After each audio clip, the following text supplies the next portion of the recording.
So what makes me successful in color space business would be, it's kind of hard to even just, I get it. because success is someone else's perspective. And what my perspective would be is, I've reached a point, because I set goals, and every time you reach a goal, that's when you feel successful. I do.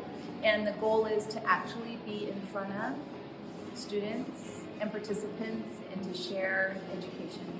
So we have gotten to that space now.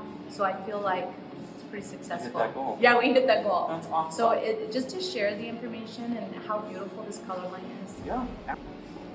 Education drives me. I have something in my heart to make sure that our craft is shared properly and that we give the tools to even the students, even our seasoned colorists, give them tools to be successful and to inspire them, not motivate them, but to inspire them, touch their spirit so that they want to do better and that they can have the tools to do better.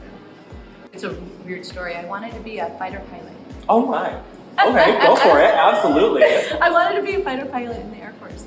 And I got out of school. I was raised in the military, got out of school early, and I wanted to graduate early. So they said, you can, as long as you either go into the military or a trade school. And I thought, I want to go in the military. And my dad said, there's no way. No, he would not sign me off. Because he was like working for the military. He said, no way. And then I said, okay, I come from a family of hairdressers. I'll do this until I can. I'm of age and I'll put myself in the military. And I went to cosmetology school. And this is what's weird. In cosmetology school, you could go to school during the day and work in the lab at night. And that's what I did to make money, to work, to create an income for me. And that's when I would mix all the chemicals. There was a piece of paper in the back and I was like, oh my gosh, this is so fascinating. And that's when I fell in love with chemistry. Yeah. So and then it didn't stop from there. It just didn't stop. Really? Yeah. And I think personalities, yesterday when I was talking to the team, it's like, ask why. Don't just let someone stand up and tell you this is how it's done. You have to ask why. To the professional world, we have a shift in our industry at the moment, and I'm seeing that the focus is on revenue, which we need to make revenue in order to survive in this world, but to keep craft and practicing the craft at above that. Because I promise, once you've mastered I'm still trying to master it. It's been 43 years and I'm still trying to master it.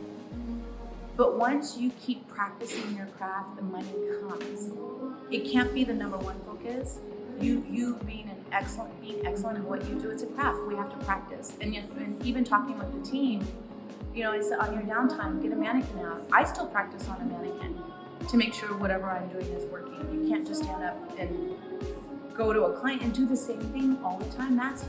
So practicing your craft is number one. On your downtime, get a mannequin out and do it. Watch videos like 8 times and pay attention to the hands one time, to where they're standing the next time you watch the same video, where the client's head is during that process. Like what's the foil doing? What's the nuance of the brush? There's so much that we do. It's called a craft, so we have to practice it.